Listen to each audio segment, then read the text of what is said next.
அவதூறு வழக்கு போடுறதுல கைது பண்ண வேண்டிய அவசியம் கிடையவே கிடையாது. வரிந்து கட்டிக்கிட்டு வந்து அனிதா ராதாகிருஷ்ணனை கைது பண்ண வேண்டிய அவசியம் என்ன? எதற்கு ஒரு அவதூறு வழக்கில் கைது செய்தவரை 6 மணி நேரம் 7 மணி நேரம் போலீஸ் இன்டராகேஷன் எதற்காக? அவதூறு வழக்கு ஒண்ணுமே கிடையாது. நீங்க தப்பா பேசிட்டீங்க, வீடியோ ஆதாரம் இருக்கு, நாங்க கேஸ் ஃபைல் பண்றோம், ரிமாண்ட் பண்றோம் போலாம். ஆனா 7 மணி நேரம் 5 மணி நேரம் வந்து கைது செய்யப்பட்டு எஸ்பி ஆபீஸ்ல கொண்டு போய் உட்கார வச்சு இன்டராகேஷன் நடக்குதுன்னா அது என்ன மர்மம்? மருத்துவமனைக்கு பரிசோதனைக்கு எடுத்து செல்கிற பொழுது பத்திரிகையாளர் உங்களை சந்தித்து ஒரு கருத்தை வெளியிட்டார். என்னை காவல்துறை கட்டாயப்படுத்தியது, என்னை வந்து ரிசைன் பண்ண சொல்லி கம்பல் பண்ணது, தாவேக்கால வந்து சேர்ந்துருங்க என்று மிகப்பெரிய ஒரு குற்றச்சாட்டை சொல்லியிருக்கிறார். அதிமுகவை சேர்ந்த சட்டமன்ற உறுப்பினர் ஓஎஸ் மணியன் சொல்லியிருக்கிறார். விஜயபாஸ்கர் என்ன கூப்பிட்டாரு, வாங்க உங்களுக்கு அமைச்சர் பதவி தரேன், அமைச்சர் பதவி நீயே வச்சுக்கோ, நான் வரலன்னு சொல்லி ஓஎஸ் மணியன் சொல்லியிருக்கிறார். யார் இந்த குற்றச்சாட்டுகளை செய்றாங்க? யார் இந்த குதிரை பேரலை செய்றாங்க? ஒரு மினிஸ்டருடைய பாடி லாங்குவேஜ் இப்படி இருக்கலாமா? கணக்கு தீர்க்கப்படும் என்ன அர்த்தம்? அப்ப ஆதரவு யோஜனா இன்னும் 41 பேரை இதே மாதிரி ஒரு துயர சம்பவத்தை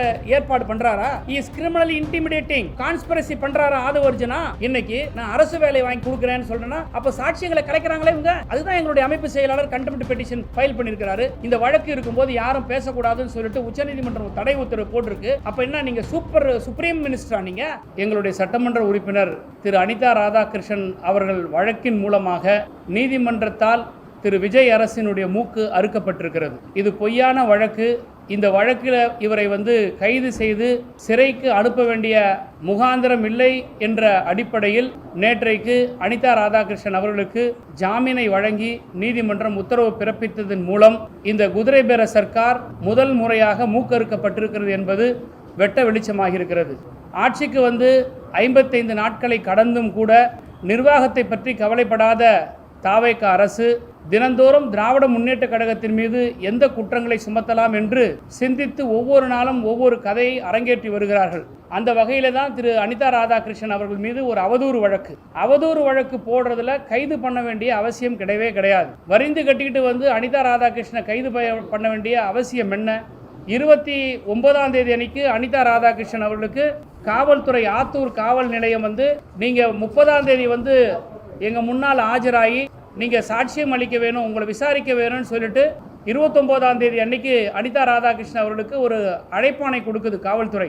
வழக்கறிஞர்கள் மூலமாக பெற்ற திரு அனிதா ராதாகிருஷ்ணன் அவர்கள் உடனடியாக நீங்க சொன்ன அந்த தேதியில எனக்கு மெடிக்கல் செக்கப்புக்கு ப்ரியர் அப்பாயின்மெண்ட் மருத்துவருடன் இருக்கிற காரணத்தினால நான் அன்னைக்கு வர முடியாது, நான் அடுத்த நாள் வருகிறேன், அடுத்த சில நாட்கள் கழித்து வரை எனக்கு நேர அவகாசம் கொடுங்கன்னு சொல்லி அனிதா அவர்கள் கடிதம் கொடுத்திருக்கிறார். இதையெல்லாம் வாங்கி கொண்ட பிறகும் கூட முன்ஜாமீன் ஒன்று ரத்து செய்யப்பட்டு முன்ஜாமீன் வழக்கில் தள்ளுபடி செய்யப்பட்ட ஒரே காரணத்திற்காக அவசரமாக ஓடி வந்து திரு அனிதா ராதாகிருஷ்ணன் அவர்களை காவல்துறை கைது செய்வதனுடைய பின்னணி என்ன? எதற்கு ஒரு அவதூறு வழக்கில் கைது செய்தவரை 6 மணி நேரம் 7 மணி நேரம் போலீஸ் இன்டராகேஷன் எதற்காக? அவதூறு வழக்கு ஒண்ணுமே கிடையாது. நீங்க தப்பா பேசிட்டீங்க, வீடியோ ஆதாரம் இருக்கு, நாங்க கேஸ் ஃபைல் பண்றோம், ரிமாண்ட் பண்றோம் போலாம். ஆனா 7 மணி நேரம் 5 மணி நேரம் வந்து கைது செய்யப்பட்டு எஸ்பி ஆபீஸ்ல கொண்டு போய் உட்கார வச்சு இன்டராகேஷன் நடக்குதுன்னா அது என்ன மர்மம் என்று எல்லோரும் வேடிக்கை பார்த்து கொண்டிருந்தோம், எதிர்பார்த்து கொண்டிருந்தோம். ஆனால் திரு அனிதா ராதாகிருஷ்ணன் அவர்கள் காவல்துறை அலுவலகத்திலிருந்து மருத்துவமனைக்கு பரிசோதனைக்கு எடுத்து செல்கிற பொழுது பத்திரிகையாளர் உங்களை சந்தித்து ஒரு கருத்தை வெளியிட்டார். என்னை காவல்துறை கட்டாயப்படுத்தியது, என்னை வந்து ரிசைன் பண்ண சொல்லி கம்பல் பண்ணது, தாவேக்கால வந்து சேர்ந்துருங்க என்று குற்றச்சாட்டை மிகப்பெரிய ஒரு குற்றச்சாட்டை சொல்லியிருக்கிறார். அப்போ 6 மணி நேரம் 5 மணி நேரம் இந்த இன்ட்ராகேஷன் இதுக்கு தான் தேவைப்பட்டதா?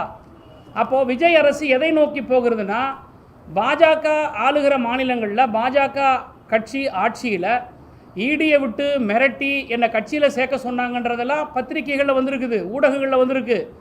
அதே மெத்தடை தான் இன்றைக்கி தாவேக அரசும் இன்றைக்கி வந்து கையில் எடுத்திருக்கிறது. நேற்றைக்கு இந்த வழக்கின் மூலமாக அனிதா ராதாகிருஷ்ணன் அவருடைய வழக்கின் மூலமாக தெளிவாக இருக்கிறது. இதையெல்லாம் தாண்டி இது எங்கே பழி தங்க மேலே வந்துடுமோன்னு பதறி போய் நைட்டு 9 மணிக்கு மாண்புமிகு சட்டத்துறை அமைச்சர் திரு நிர்மல்குமார் அவர்கள் ஒரு பேட்டி கொடுக்குறார். அதுவும் பேட்டி கொடுக்கறது விளக்கம் கொடுத்தா பரவாயில்ல, ஆனால் அவர் என்ன சொல்கிறார், ஒரு தனி மனிதனை பற்றி பாடி ஷேம் பண்ணி பேசுகிறார். விசாரணையின் போது சிறுநீர் கழித்தவர்களுடைய வரலாறு தெரியும். அனிதா ராதாகிருஷ்ணன் என்ன ரவுடி, அவரு அனிதா ராதாகிருஷ்ணனால் தென்னகத்தில் வந்து அமைதிக்கு குந்தகம் விளைவிக்கிறாரு, அனிதா ராதாகிருஷ்ணன் கட்ட பஞ்சாயத்து செய்கிறாரு இப்படிலாம் யார் சொல்கிறாருன்னா, உசிலம்பட்டியில் 420 புகார் கொடுத்த உக்கரபாண்டிங்கிற ஒருத்தர் இதே சட்டத்துறை அமைச்சர் திரு நிர்மல்குமார் மேலே நில மோசடி புகார் கொடுத்துருக்கிறார். உக்கரபாண்டிங்கிறவர் உசிலம்பட்டியில். இப்படி 420 நிர்மல்குமார் வந்து திராவிட முன்னேற்ற கழகத்தினுடைய சட்டமன்ற உறுப்பினரை பார்த்து ரவுடிங்கிறதும் கட்ட பஞ்சாயத்து செய்யுதுன்றதும் இதெல்லாம் என்ன மாண்பு? ஒரு சட்டத்துறை அமைச்சர் பொதுவெளியில் பத்திரிகையாளரை பார்த்து பேசும்போது உங்கள் மேல் சுமத்தப்பட்டிருக்கிற குற்றச்சாட்டை தவறு இல்லைன்னு மறுத்து பேசுங்க. இல்லை நாங்கள் சொல்லக்கூடிய குற்றச்சாட்டு உண்மைக்கு புறம்பானது நீங்கள் பொதுவெளியில் எடுத்து போடுங்க. அதை விட்டுட்டு நீங்கள் வந்து தனி மனிதரை தாக்குகிற வகையில் நீங்கள் பேசுகிறீங்கன்னா இது எப்படிப்பட்ட சர்க்கார்? ஆதவர்ஜுனா நேத்திக்கு ஒரு பேட்டி கொடுக்குறார். கரூரில் நடந்த சம்பவத்திற்கு கொன்று குவித்த கட்சி திராவிட முன்னேற்ற கழகம், கொன்று குவித்தவர் என்று எங்கள் தலைவருடைய பேரை சொல்கிறார். இது எந்த விதத்தில் நியாயம்? அப்போ அவதூறாக பேசக்கூடிய அந்த ஆதவ் அர்ஜுனா ஏன் கைது பண்ணாமல் இன்னும் வேடிக்கை பார்த்துட்டு இருக்குது? யாரை ரவுடின்னு சொல்கிறாரு திரு நிர்மல்குமார்? இன்னைக்கு மரிய வில்சன் நிதித்துறை அமைச்சராக இருக்கிறாரு, வீடு பூந்து தாக்கி இருக்கிறார். அதுக்காக இன்றைக்கு நீதிமன்றத்தால் சம்மன் அனுப்பப்பட்டு, ஏன் வாரண்ட் அனுப்பப்பட்டு நீ வந்து ஆஜராகுன்னு சொல்லியிருக்கிறாங்க. ஒரு பவுடர் மினிஸ்டர் மேலே குற்றச்சாட்டு இருக்குது, ஸ்ரீவைகுண்டம் சட்டமன்ற உறுப்பினர் மேலே குற்றச்சாட்டு இருக்குது, அமைச்சர்கள் திரு நிர்மல்குமார் மேலே 420 இருக்குது. இப்படி கிரிமினல் அடங்கிய கேபினட்டை வைத்துக்கொண்டு, இன்னும் சொல்ல போனால் கேபினட்டுடைய தலைமை அமைச்சராக இருக்கக்கூடிய திரு விஜய் மீது குதிரை பேர ஊழல் குற்றச்சாட்டு சுமத்தி இருக்கிறோம். திரு வைகோ பேசியிருப்பதை வந்து நான் இதே 2 நாட்களுக்கு முன்னாடி ஊடகங்களில் நான் சொல்லியிருக்கிறேன். அப்போது கிரிமினல் பின்னணி கொண்ட கேபினட்டாக தான் இருக்கிறது, குற்றவாளிகள் நிரம்பிய கேபினட்டாக இருக்கிறது. இப்படி கிரிமினல் பின்னணியும் குற்றவாளிகள் நிரம்பிய கேபினட்டாக இருக்கக்கூடிய தாவேக அரசாங்கம் திராவிட முன்னேற்ற கழகத்தை பார்த்து கேள்வி கேட்பதற்கு துளியும் அருகதை இல்லை. எப்படி நீ சொல்லலாம்? ஒரு விசாரணைக்கு வந்து அழைச்சிட்டு போகும்போது உடையிலேயே சிறுநீர் கழிச்சவன்னு சொல்கிறதுக்கு வெக்கமா இல்லை? இது ஒரு தனி மனிதத்தினுடைய ஒழுக்கம் இருக்கா உங்களுக்கு?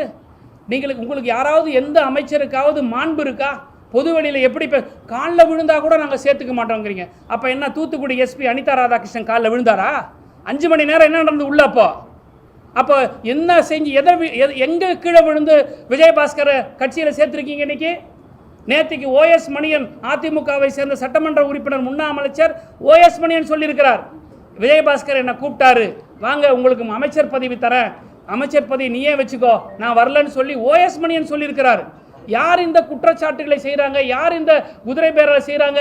திராவிட முன்னேற்ற கழகம் இருக்கிறது 54 சட்டமன்ற உறுப்பினர்கள், ஒரு எம்எல்ஏவோ 2 எம்எல்ஏ 7 எம்எல்ஏவோ வாங்குறதுனால எப்படி ஆட்சி அமைக்க முடியும்? இந்த அடிப்படை புரிதல் கூட இல்லாமல் தாவேக்கானுடைய அமைச்சர்கள்லாம் பேசுது என்பது இது வடிகட்டிய பொய். இது திராவிட முன்னேற்ற கழகத்தினுடைய நிர்வாகிகள் மீது குற்றம் சுமத்த வேண்டிய நோக்கத்துக்காக ஆட்சி அதிகாரத்தில் உட்காந்து தினம் ஃபைலை பார்க்கறதுக்கு துப்பு இல்லை.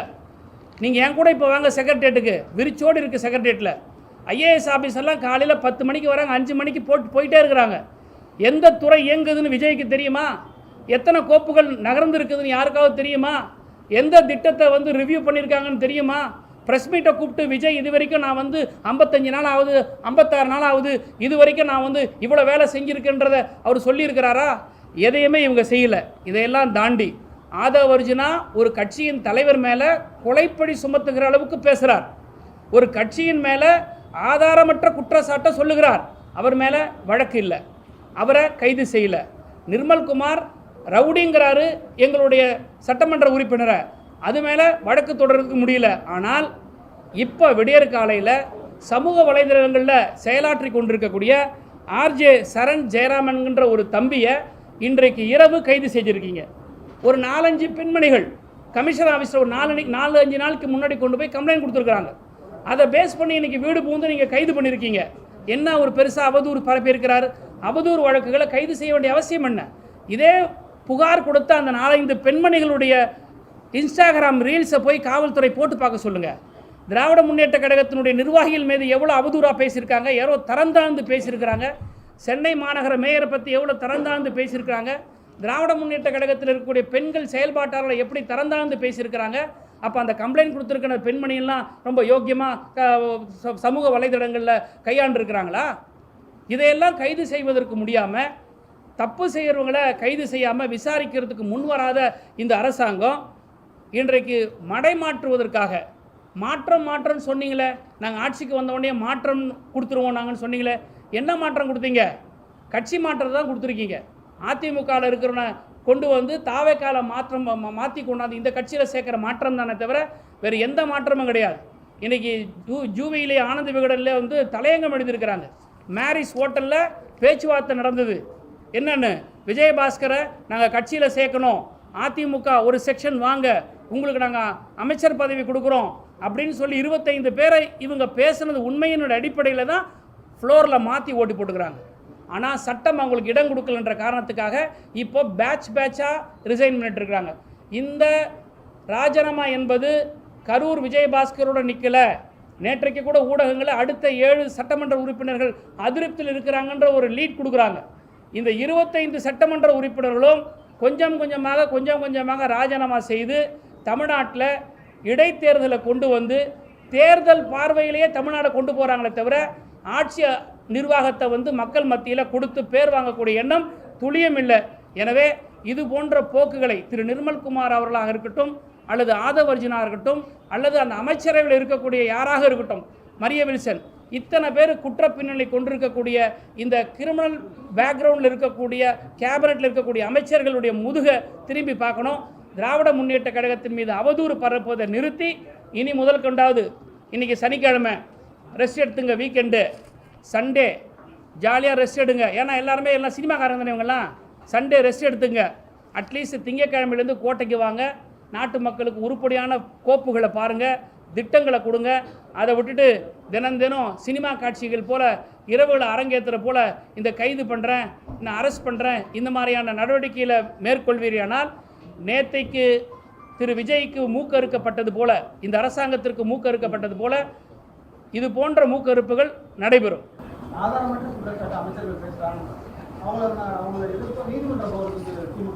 நிச்சயமா இப்போ நேற்றைக்கு பேசியிருக்கிறாரு சட்டத்துறை அமைச்சர் அனிதா ராதாகிருஷ்ணன், சட்டமன்ற உறுப்பினர் மூலமாக நிச்சயமாக வழக்கு காவல் நிலையத்தில் கொடுக்க போகிறாங்க. அதுக்கான வேலைகளை பார்த்துட்டு இருக்கிறாங்க. இன்னொரு விஷயம், ஒரு சட்டமன்ற உறுப்பினரை நீங்கள் கைது பண்ணதை ஒரு ப்ரிஸ்கிரைப்டு ஃபார்மெட்டில் ஸ்பீக்கருக்கு கொடுத்துருக்கணும். இது வரைக்கும் சொல்லவே இல்லையே. ஸ்பீக்கருக்கு அனிதா ராதாகிருஷ்ணனை கைது செய்கிறோங்கிறத ஒரு ப்ரிஸ்கிரைப்டு ஃபார்மெட் இருக்குது. அந்த ஃபார்மெட்டில் நீங்கள் இன்டிமேட் பண்ணோம். இது வரைக்கும் பொது வழியில் வரவே இல்லையே. அட்லீஸ்ட் ஸ்பீக்கராவது சொல்லியிருக்கிறாரா, இது வரைக்கும் எனக்கு இன்டிமேட் பண்ணிருக்கு, எனக்கு வந்து பெர்மிஷன் என்கிட்ட வந்து அந்த ப்ரிஸ்கிரைப்டு ஃபார்மெட்டில் கொடுத்துருக்குன்னு சொல்லியிருக்கிறாங்களா? கிடையாது. எல்லாமே வந்து சட்டத்துக்கு புறம்பா. அப்போ இந்த ஆட்சியை விஜய் நடத்துகிறாரா, இல்லை விஜய்க்கு ஆலோசகர்னு சொல்லிக்கிட்டு சட்டத்துக்கு புறம்பாக செக்ரட்டேரியட்டில் அமர வைத்திருக்கக்கூடிய 2-3 தனிநபர்கள் நடத்துகிறார்களா? இந்த குற்றச்சாட்டு தான் பொதுமக்கள் மத்தியில் இருக்கிறது. முதலமைச்சருடைய பாதுகாவலர் தனி செயலாளர்னா கேபினெட் மீட்டிங் அப்பெல்லாம் உள்ள இருக்கிறாங்க. இது ரகசிய காப்பு பிரமாணத்துக்கு எதிரான திமுக விமர்சிச்சிருக்கீங்க. இது ஒரு பக்கம் இருக்கு. ரெண்டாவது, அமைச்சர்களுடைய அந்த தொடர்ச்சியான பேச்சுக்கள் எப்படி இருக்குன்னு பார்க்கலாம். ஆதவர்ஜன் என்ன சொல்றாருன்னா, கரூர் விவகாரத்துல எங்களுக்கு ஒரு கணக்கு இருக்கு, அதை நாங்க முடிக்க போறோம் அப்படின்னு பேசுறாரு. நேற்று வந்து நிர்மல்குமார் வந்து இந்த மாதிரி முன்னாள் அமைச்சர், திமுக முன்னாள் அமைச்சர் ரவுடி இந்த மாதிரி விஷயம்லாம் பேசுறாரு. இந்த விஷயங்கள்லாம் வந்து பொதுவான அரசியல் தளத்தில் தமிழ்நாட்டு மக்கள் வாக்காளர்கள் எப்படி புரிஞ்சு? அதுதாங்க இது வந்து ஒரு மோசமான ஒரு முன்னுதாரணத்தை கொடுத்துருக்காங்க. தமிழ்நாட்டுடைய அரசியலிருந்து எப்படிப்பட்ட அரசியல், எவ்வளோ பொது சமூக நோக்கத்திற்காக விழிப்புணர்வுக்காக போராடி இயக்கம் இது. இந்தியாவுக்கே வந்து தமிழ்நாட்டினுடைய அரசியல் தான் ஒரு முன்மாதிரியாக இருக்குது. இன்னும் வடமாநிலம் இருக்கிற தலைவர்கள்லாம் வந்து எங்கள் நாடாளுமன்ற உறுப்பினருமே என்கிட்டயே கூட சில வடமாநிலத்தில் இருக்கக்கூடிய தலைவர்கள்லாம் நாங்கள் ஆல் இண்டியா எம்எல்ஏஸ் கான்ஃபரன்ஸ்க்கு போகும்போது சொல்கிறது, உங்களுக்கு கிடைச்ச பெரியார் மாதிரி எங்களுக்கு கிடைக்கலன்னு வட இந்திய தலைவர்கள்லாம் சொல்லியிருக்கிறாங்க. நாம் அரசியலில் பண்படுத்தியிருக்கிறோம், பக்குவப்படுத்தியிருக்கிறோம். பகுத்தறிவுங்கிற ஒரு வார்த்தை தமிழ்நாட்டில் மட்டும்தான் இருக்குதே தவிர பாமர சாமானியன் கூட பகுத்தறிவுங்கிற சொற்றோட கையாடக்கூடிய ஒரு கையாடக்கூடிய ஒரு மிகப்பெரிய ஒரு சித்தாந்த புரட்சியை செய்தது தந்தை பெரியார், தமிழ்நாடு. இப்படிப்பட்ட அரசியல் இருக்கக்கூடிய இந்த தமிழ்நாட்டில் ஒரு நாகரிக அரசியல் இன்றைக்கு மாறிப்போகுது. இது ரொம்ப ஆபத்தான போக்கை எதிர்நோக்கி போகிறோம். இதுக்கு ஒரு மோசமான அரசியலை நோக்கி போயிட்டு இருக்கிறோம். அன்னைக்கு காமராஜர் முதலமைச்சராக இருந்தார், பேரறிஞர் அண்ணா சட்டமன்ற உறுப்பினராக இருக்கிறார். அவங்க வந்து அன்னைக்கு காமராஜரை அழைச்சிட்டு வந்து தன்னுடைய தொகுதியில் அரசு நிகழ்ச்சிகளை கலந்துக்க சொல்லி கேட்டிருக்கிறார். இந்த பண்பு, இந்த மாண்பு எங்கே போணுச்சு?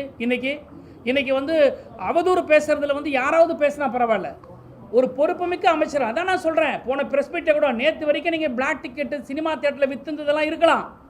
நீங்கள் மந்திரி ஆகிட்டீங்க, மாண்புமிகு அமைச்சர் ஆகிட்டீங்க.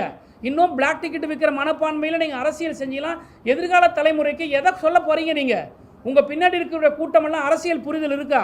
இன்றைக்கி உங்கள் பின்னாடி வந்த கூட்டங்கள் எல்லாம் கூட யாரெல்லாம் நீங்கள் இன்ஃப்ளூயன்சர்னு சொல்லி நீங்கள் அண்ணனுக்கு ஓட்டு போடுங்க, நான் அதோ ரெடி ஆகிட்டேன், தோ கிளம்பிட்டேன், தோ புறப்பட்டேன்னு சொல்லி போனவங்கெல்லாம் இப்போது வீடியோ போடுறாங்க. அப்படி எங்கே நான் சொன்னேன்? நான் எங்கே விஜய்க்கு போட சொன்னேன்? நான் போட போகிறேன்னு தானே சொன்னேன். இப்போ இந்த கவர்மெண்ட்டை பற்றி அவங்களே வந்து இப்போது தவறான ஒரு கவர்மெண்ட்டாக தேர்ந்தெடுத்துட்டுன்னு சொல்லி போடுறாங்க. அப்போது இந்த கட்சி என்பது, தாவேகா கட்சி என்பது ஒரு தவறான முன் உதாரணத்தை தமிழ்நாட்டுக்குள்ளே இருக்குது. ஒரு அரசியல் கட்சி எப்படி இருக்கக்கூடாது என்பதற்கு தாவேகா இன்றைக்கு ஒரு உதாரணமாக இருக்குது. எதிர்காலத்தில் பொலிட்டிக்கல் ஹிஸ்டரியை படிக்கக்கூடிய மாணவர்கள் திராவிட இயக்கங்களை படித்து ஆராய்ச்சி செய்து அவருடைய பொலிட்டிக்கல் அறிவை வளர்த்துக்கொள்வது ஒரு புறம் இருந்தால், எப்படி அரசியல் கட்சி இருக்கக்கூடாது என்பதற்கு தாவேகா ஒரு மிகப்பெரிய ஒரு சாட்சியாக இருக்கு. கணக்கு தீர்க்கப்படும் அப்படின்னு பேசின ஆதவ அர்ஜுனா மீது டெல்லியில் சுப்ரீம் கோர்ட் வரைக்கும் போய் நேற்று அறிவிப்பு வந்தது. அது எந்த நிலையில் இருக்கு? அப்போ என்ன நோக்கத்தில் அவர் பேசுகிறார்? அப்போ புரிஞ்சுங்க, ஒரு மினிஸ்டர் இப்படி பேசலாமா? ஒரு மினிஸ்டருடைய பாடி லாங்குவேஜ் இப்படி இருக்கலாமா? கணக்கு தீர்க்கப்படும் என்ன அர்த்தம்? அப்போ ஆதவ அர்ஜுனா இன்னும் 41 பேரை இதே மாதிரி ஒரு துயர சம்பவத்தை ஏற்பாடு பண்ணுறாரா? இஸ் கிரிமினலி இன்டிமிடேட்டிங் கான்ஸ்பிரசி பண்ணுறாரா ஆதவ அர்ஜுனா? கரூரில் பண்ணுறதுக்கு பதிலாக வேறு ஏதாவது மாவட்டத்தில் பண்ணுறதுக்கு ரெடியாக இருக்கிறாரா? அப்போ இந்த சந்தேகம் இருக்கு இல்லையா? என்ன கணக்கு தீர்க்க போகிறாரு? இதெல்லாம் யார் சினிமாவில் பேசுவாங்க? கருவை இருக்கிறேன், கணக்கு தீக்கிறேன், புரியுதா? சினிமாவில் பிளாக் டிக்கெட் விற்றுருந்தவங்களாம் இன்றைக்கி வந்து அரசியலுக்கு வந்தால் என்ன நடக்குது புரியுதா? இப்போ ஆதவ அர்ஜுனா ரொம்ப க்ளீன் ஹேண்டா? அவங்க குடும்பம் ரொம்ப க்ளீன் ஹேண்டா? மார்ட்டின் குடும்பம் என்ன? கள்ள மார்க்கெட்டில் லாட்ரி விற்கிறதுடைய கேசஸை இன்றைக்கி வந்து அவங்க ஃபேஸ் பண்ணிட்டுறாங்க இல்லையா? இன்றைக்கி சுரண்டல் லாட்ரி தமிழ்நாட்டில் அதிகமாக இருக்குது. ஆதவ அர்ஜுனுடைய அஜெண்டா என்ன? லாட்ரியை லீகலைஸ் பண்ணணும், பிஸ்னஸை அபிவிருத்தி பண்ணணும், டாஸ்மார்க்கை வந்து தனியார் மயமாக்கணும். இதுதான் அவங்களுடைய நோக்கம். இப்படிப்பட்டவங்களாம் குற்றச்சாட்டு சொல்கிறதுக்கு என்ன யோகியது இருக்குன்னு நான் கேட்குறேன். ஆதவ அர்ஜுனாக்கு என்ன யோகியது இருக்குது?